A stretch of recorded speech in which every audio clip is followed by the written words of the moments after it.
me, money growing up was, yeah, I grew up in a family where my mom and dad worked really hard. They were hard savers. But I would say for me, it was kind of what led me to get into this industry. Um, my father, he was a business owner and he had owned a business for several years. And unfortunately, he wasn't surrounding himself with different types of advisors that could advise him on, what to do with his money or how to protect what he's building. And when he had a stroke, um, back in 2010, everything was lost that he had built because of no planning was done. Right. And so that was very difficult to see growing up, happening to your family.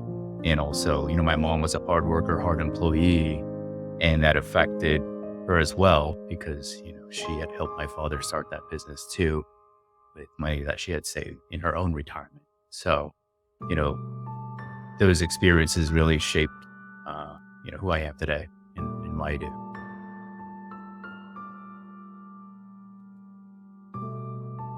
Yeah, I mean, I would say that has a big part of why I do what I do.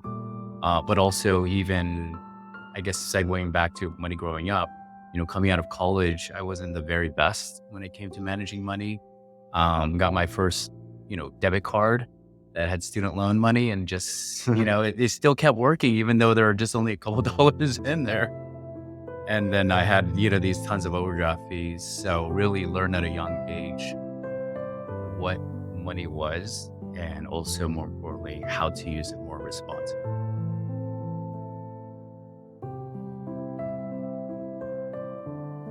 For me, it's, I think, something to be very important or be very conscious of. We, in our industry, we help a lot of people, right, be financially free or financially secure. And I think the bigger part of the industry is just you have to have so much money, this and that to be okay. But I think actually knowing what your purpose is in life and utilizing wealth as the tool to help give you access into that purpose and to make sure it is fulfilled. I think for me, that is what aligning wealth with purpose means. Not chasing wealth first, but chasing purpose and then wealth follows. And I think it's making the use of what you've built, not just for your family, but to help others, to help society be better.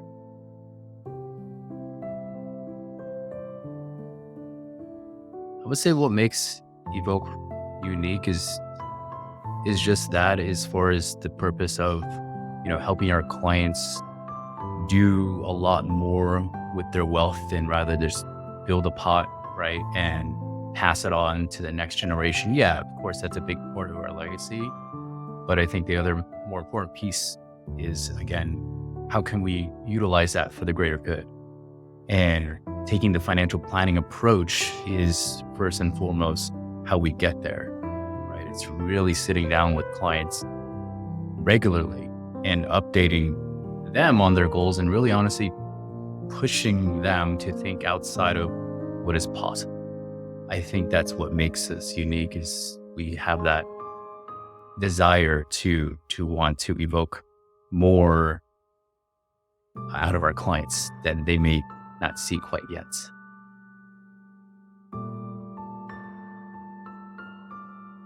I would say, and this is a common theme, with a lot of people that we tend to meet for the first time. Yeah, most of them will say, I don't know if this is enough money for you to take me on as a client.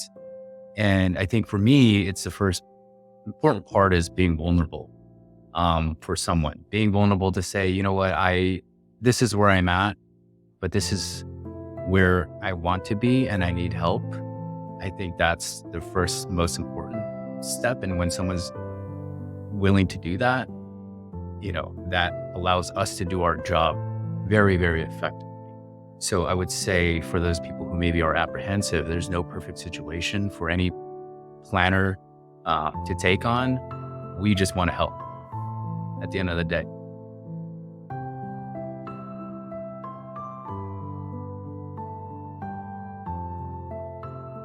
I would say for me, it would be learn learn to be more present in the moment. Growing up, definitely was a dreamer. Still, I'm a dreamer and tend to think very far into the future, and which I think is great, obviously, but also it doesn't allow me to really embrace these moments, this moment, and be present because we don't know what's going to happen. Right. If we're going to get tomorrow, we can't go back. All that matters is today and making today the best day ever. So I would say for my younger self is to be more aware and conscious of acknowledging today.